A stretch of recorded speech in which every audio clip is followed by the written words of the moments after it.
twice as far. Oh, maybe not quite. But a lot more uphill. And I'm just creeping through all this bigger timber down lower. Thinking that maybe they're frequenting this stuff, but I've only seen 2 sets of tracks. They're both does, and there's a coyote. So, not much luck so far. It's raining in the timber, so it's a bit noisy, which is good for me. Basically just gonna see if I can find a track and follow it. Back in a spare trail camera, in case I find a spot I like. After the morning hunt, if I don't see anything, I'm gonna go check some other cameras in a different area. These deer are hard to hunt. This is about as open as it gets where I am right now.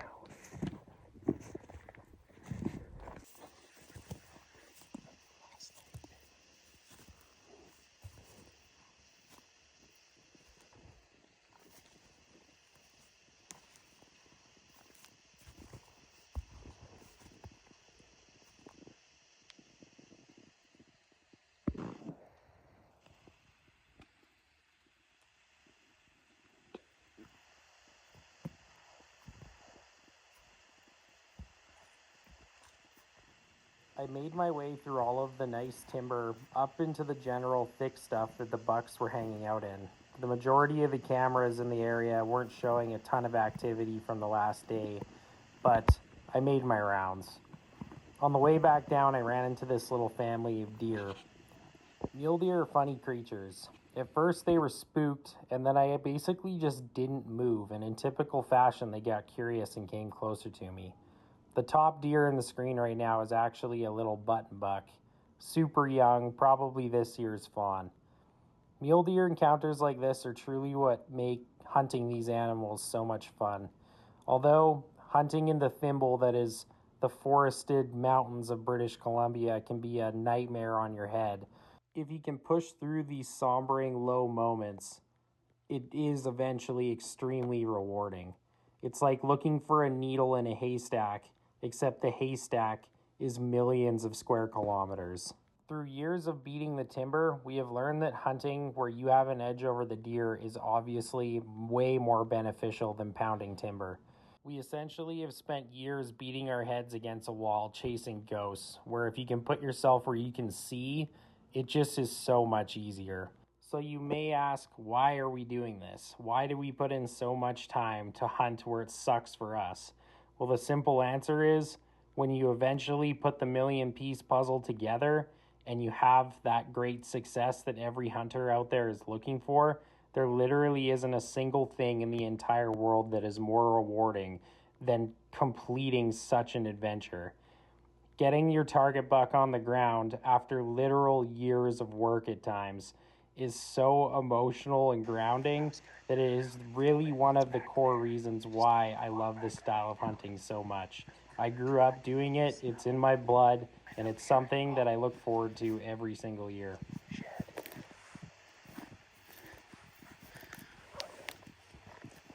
Freshy too. That's this year's. Pretty cool. Nothing wrong with that. I shed hunted this a couple times, like 8 years ago, I think. Found a view like this, and then a set that was like maybe a 130 4-point. Might have to come back in here and shed hunt this next spring.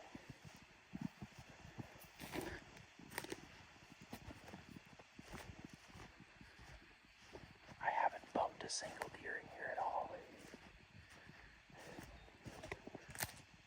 There were some tracks on the north side, but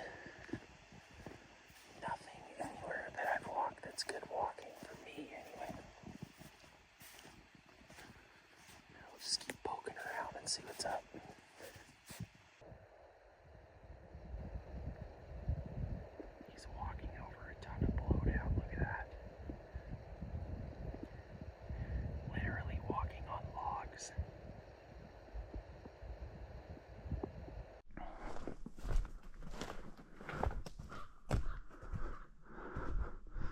while this spot is dog water.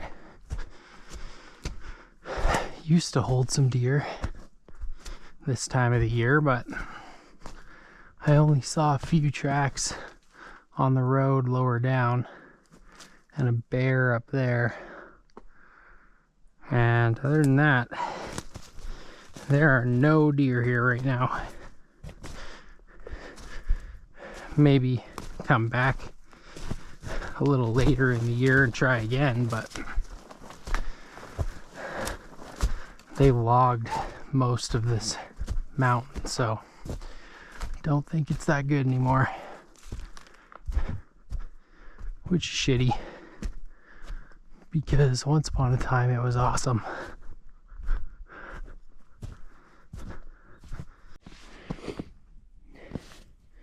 There's his track. Wasn't a very big bear.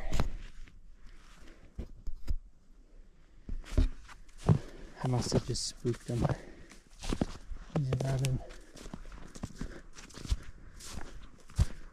Didn't even hear him.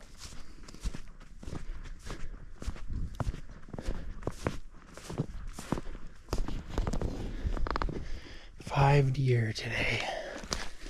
4 deer. 2 of them are bucks. Both tiny. One of them didn't even have visible antlers yet.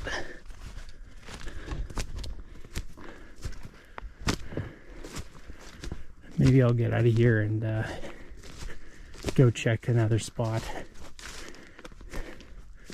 Got some cameras out and some timber kind of like this. That's a lot more huntable.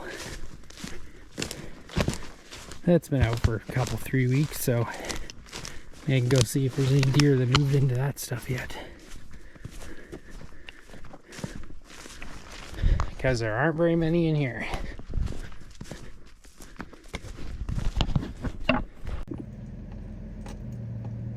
Later in this day, it started precipitating, and normally this is a good indication that deer are going to start to move. Generally speaking, they've been up feeding all night long, and now this rain is going to get them up out of their beds and hopefully on their feet. The only problem I didn't see coming, though, was that a storm was a brew, and it was about to get really windy. Normally, I don't see much of anything in the wind, but sometimes, if you are in the right place at the right time, it can be extremely beneficial to you as a hunter.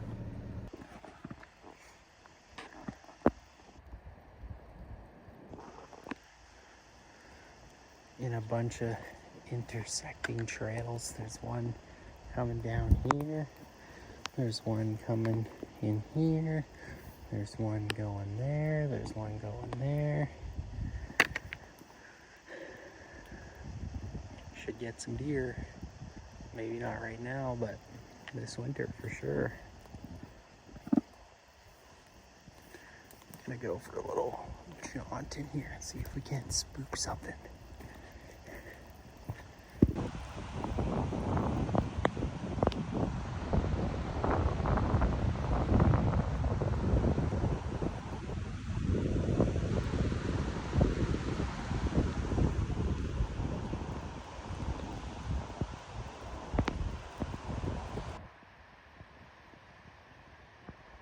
As I had previously mentioned, the wind is generally not a very good thing.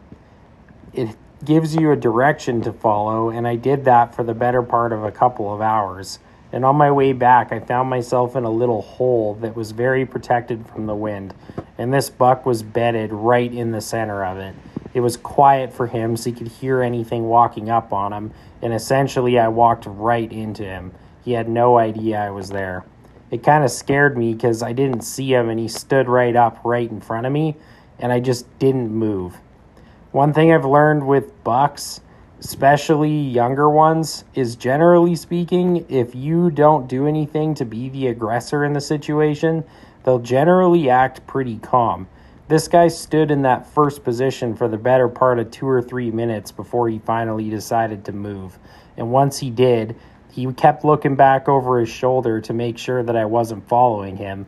But as long as you tiptoe, don't make too much noise, and creep your way along, you can kind of stay within the same path as the deer, as long as you have the wind.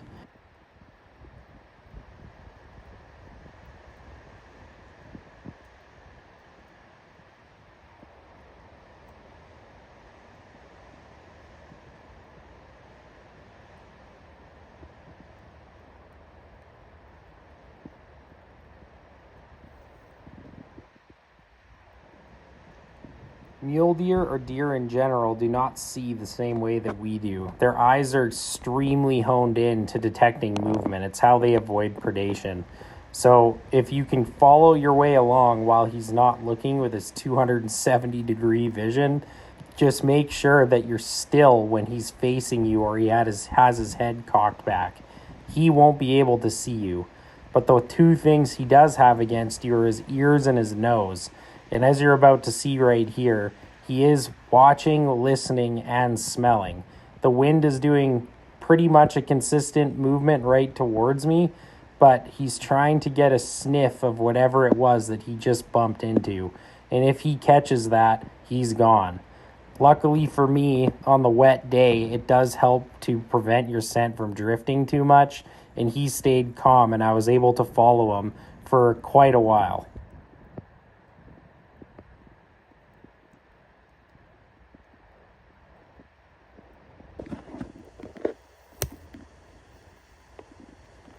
In this particular case, trying to keep some cover in between me and the deer was basically all I could do.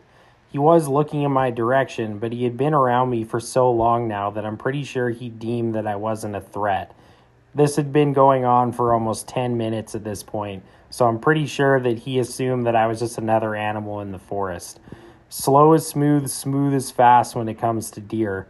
If you do anything to excite him, it's also game over.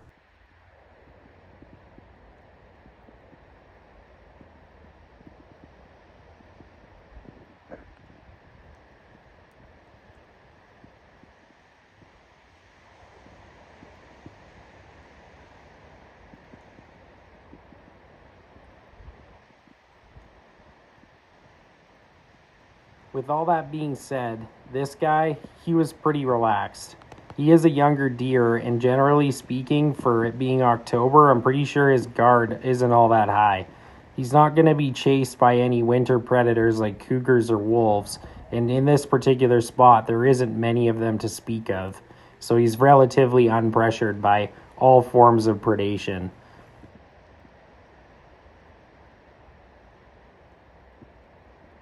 Normally, with a mature animal, you're not going to get this type of activity out of them.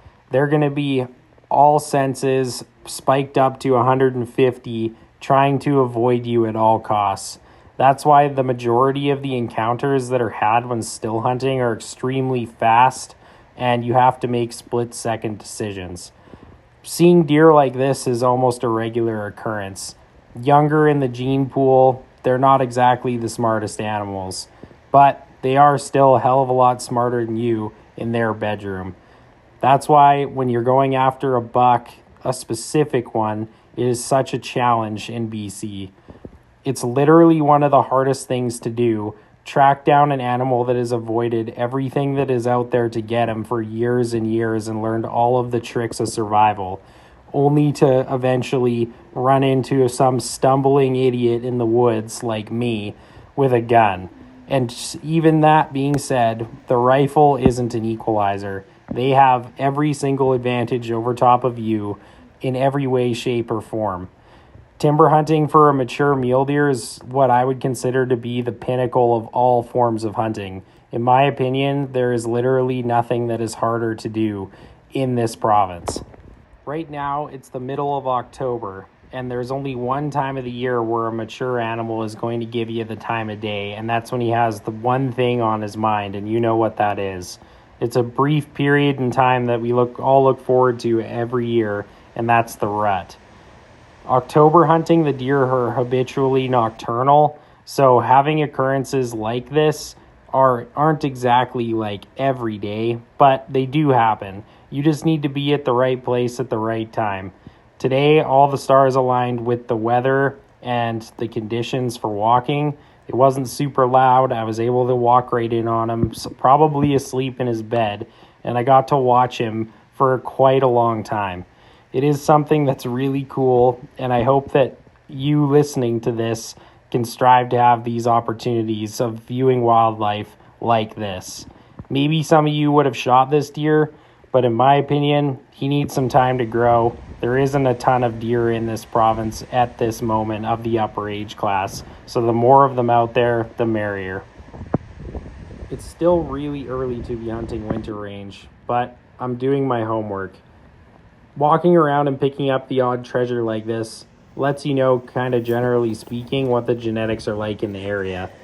At times in these places, you could walk around and pick up some giants, but as time has gone on, the deer numbers have dwindled, and we're just not seeing the volume of bucks making it through and wintering on our hills like we used to. There are a lot of contributing factors to this, and I know a lot of people would probably disagree with me, but in my opinion, the two main reasons for this are literally overhunting and habitat loss.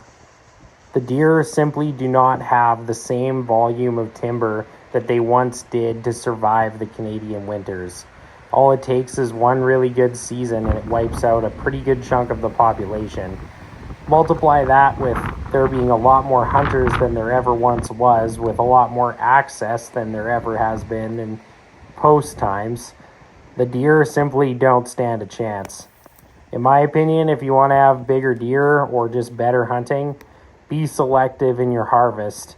And if everybody did the same, everybody would enjoy more sweet success in the woods as time went on. All I've seen is little bucks. Where are the big ones?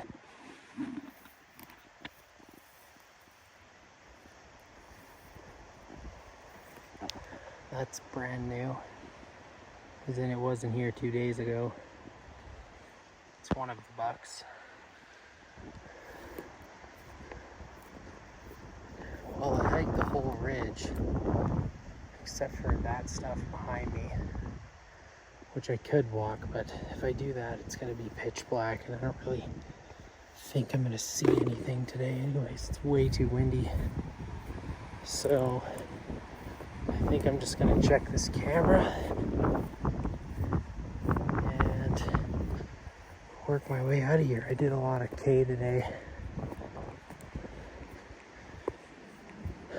Maybe see who made these rubs.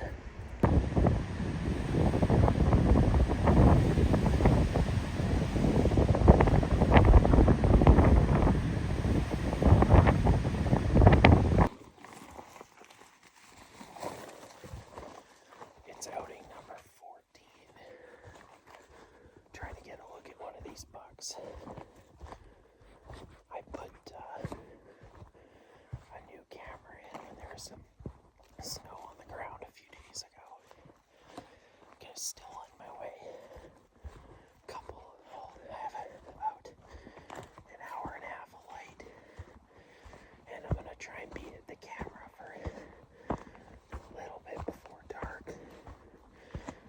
It's about 1.5 kilometers away, so should be good. I forgot my headlamp, so that'll be interesting. It would be nice to get a look at one of these deer eventually, because if I get a shot, it'd be a big accomplishment for me. Timber hunting's really hard.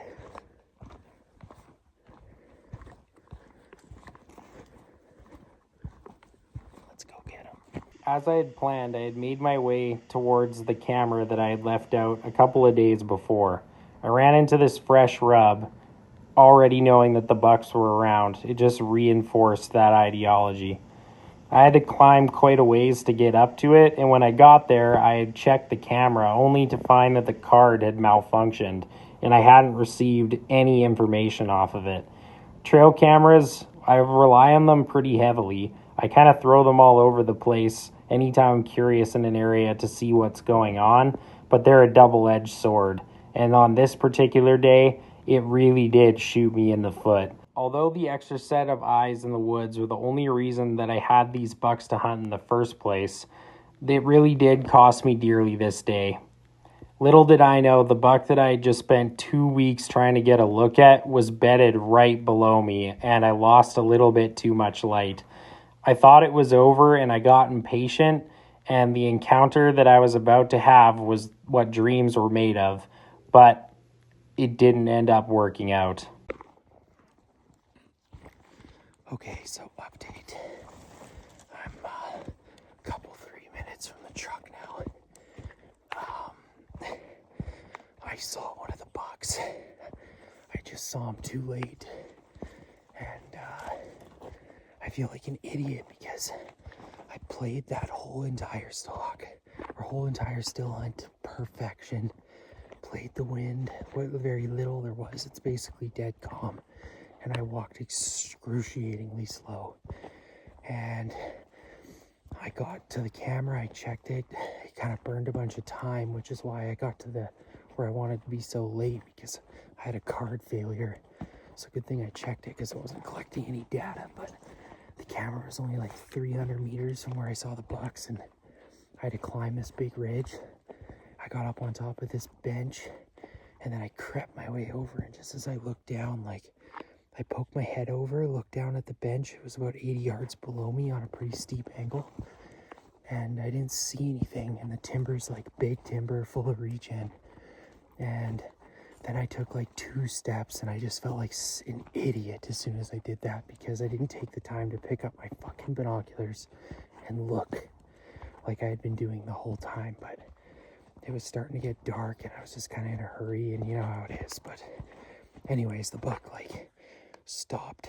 He like, pretty sure he was already standing, the big one, and he like bounced twice, like kind of really short, fast jumps. There was a second buck there. I'm pretty sure it was the up-and-comer 4-point. And he made him stand up. And then I got the gun up, and like before I had a chance to even like scope it or whatever, he had already taken the 2 steps he needed to take to not be able to get a shot in that instance. And then like an idiot, I put it down and reached for the deer call, and I squeaked on it once to try and get him to stop. And he didn't spook because he didn't see me, I don't think. He just saw movement. And he didn't smell me because I played the wind, but that deer like pushed the other buck, the smaller one, and I watched them kind of like weasel their way down in a fast walk down to another bench. You just see pieces of them. And had I stayed on the gun, I might have got a shot, but it would have been a bad one. And they didn't even run away. They just went into a huge patch of regen in the big open timber, and I never heard them bound away or nothing. So they just got into cover and then stood there stock still, and I didn't really know what to do, so I just slowly crept down below them and kind of looped them, and they never came out of that patch of timber. So 14 or 13 outings, and that's the first time I've seen one of them, which is a big accomplishment considering it's October. It's just like so fucking close, but so far away at the same time. That would have been the most legendary stalk ever if it worked. It was so close to working, like, fuck. It's like a 170-inch deer. And I almost killed him today. That's a big day. This goes to show that if you just keep going back and you think they're gonna be there, maybe one time they might actually will be. And if I could give a tip to anybody out of that scenario, because I've done it to myself way too many times to count, is even when you think it's over, always hunt to the bitter end, because that was fucking stupid. Anyways, let's go home. Guess I should put a camera on that knob and see how often they're actually using it. Bummer. See that face? That's the face of a woulda, coulda, shoulda hunter. Stupid, man. Well, I guess before I started driving any farther, I just wanted to add something else. So on that stalk in the beginning of it, where I saw a 2-point last time, I actually bumped a basket rack on the way in. I didn't get a super good look at him. He had me pinned way before I even saw him. I was in the wide open and he was standing behind some cover, and I just saw his rack bounce. That was about 40 minutes before I saw the other deer.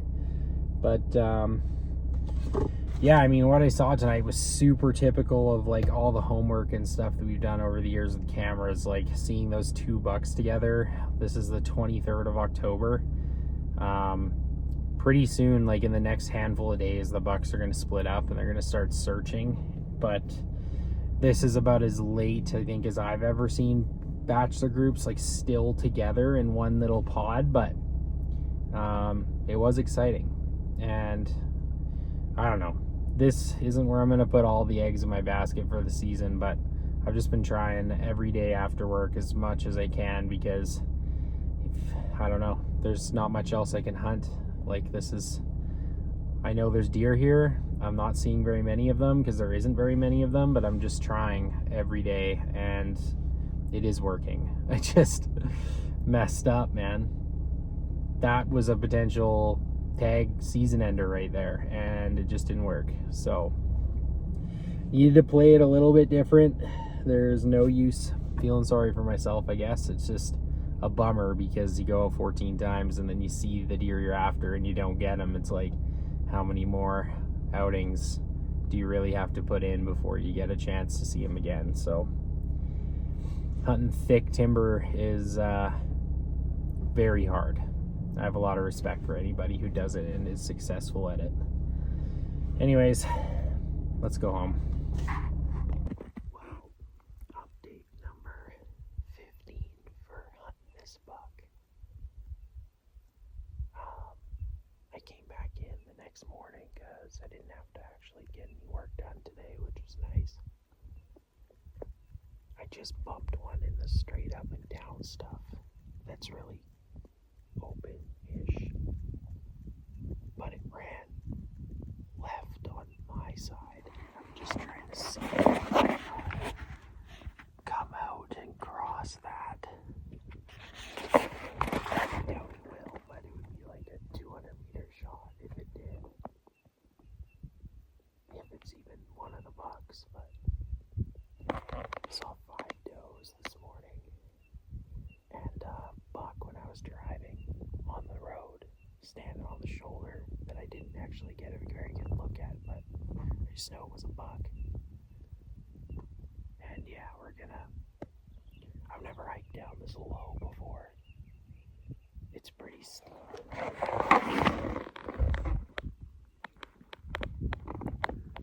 I'm gonna hike up this, and then cross this, and then go all the way up there, and then over the top and back.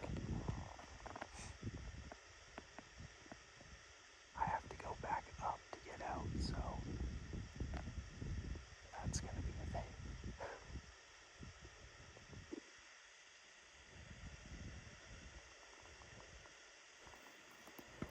Although I knew the odds were extremely slim, I went back the next day, as I had just explained, to try again. I pushed through a bunch of stuff I hadn't spent much time in, right beside where I'd seen the buck. Found a little sign, but other than that, no sightings. I had to climb that big-ass hill to get back up and out of here, and on the way up, I ended up walking into a boulder field, which basically took me the better part of 2 hours to climb. It was super sketchy, everything was loose, it's the type of stuff you break your ankles in, and it was pretty physically and mentally tiring. I took this picture because I was just so frustrated with taking 1 step forward and 2 steps back. Upon getting up on the top, ran into a little bit of bear sign and started making my way across the top to drop back down the other side to the vehicle, but I don't even know. In this moment, I was just grasping at straws. There isn't much else you can say. You just have to keep going back with the ambition that you're going to win, or you have to give up and try somewhere else. Looking for one of the bigger bucks. It's been 4 or 5, 4 days, 4 days, probably 4 days since I've been in here. But I was on the totally opposite side. It's really quiet, the odd gust of the breeze, but I came up to hunt the more log stuff above where I've had the deer, hoping that maybe they might come out early and feed when it's this quiet. I just gotta go walk super slow and hope for the best. Guess you never know. I was just looking at this old landing. All the regen around it's like 20 feet high. I've only seen a couple deer there before, but there's nothing over there right now anyway. Let's go for a walk. I have no idea these deer are smelling me. They are so far away. Okay, well, hiked out in the dark. Stayed till the bitter end. It got a little breezy there. Hands are really cold. It says it's 2 degrees right now on the truck, but anyways, I should have been hunting today. I had to go to work to do some stuff, but if I'd just gone hunting, I might have seen him again. He was walking around in daylight looking for does today. It's the 29th today, so it is starting. I got the video of a couple bucks fighting and video of a 2-point dog and some does, so they're definitely searching now. Probably a few days into that, I would imagine. Anyways, time to go home. Always a good time. Saw 2 does. I don't think there was any more deer with them. I had bad wind the whole walk across, which sucked, but they winded me and I heard them move, so then I quickly skittered up close to them and I caught them crossing a little opening. No horns, just Joe and Fawn. But there hasn't been a ton of deer poking around in that stuff. There was 5 does, 2 little bucks, one of them a couple of times, and then that big guy twice since I've last been there. So handful of deer, just gotta see the right one. It's tough. Okay, here's decided to change it up today. I'm hiking up in the dark and gonna look at some more open country today. Hopefully we see something. It would be sweet. See a good one. Or even just film some deer. I just want to film some deer. All these timber hunting days wear you down. Sometimes you just need a big deer day. Okay. Well, it's like afternoon now. I hunted that other drainage until 11. And I saw 39 does and 2 2-points, which I got a clip of them fighting, but I didn't really do much filming because I was just spending a lot of time looking behind the glass, and I forgot to charge the batteries. So with the batteries being basically dead, I didn't really want to burn it, but I'm tired after that big hike, so no backpack, just the gun, binos, my phone. Didn't even bring any cameras, don't feel like it. So we're gonna go see what we can see. Everything is gonna be bedded now, so I'm gonna go over this knob, about halfway up there right now. Maybe a little more, but we're gonna rip over that knob and go do some timber hunting in the middle of the day, because that's where everything's gonna be.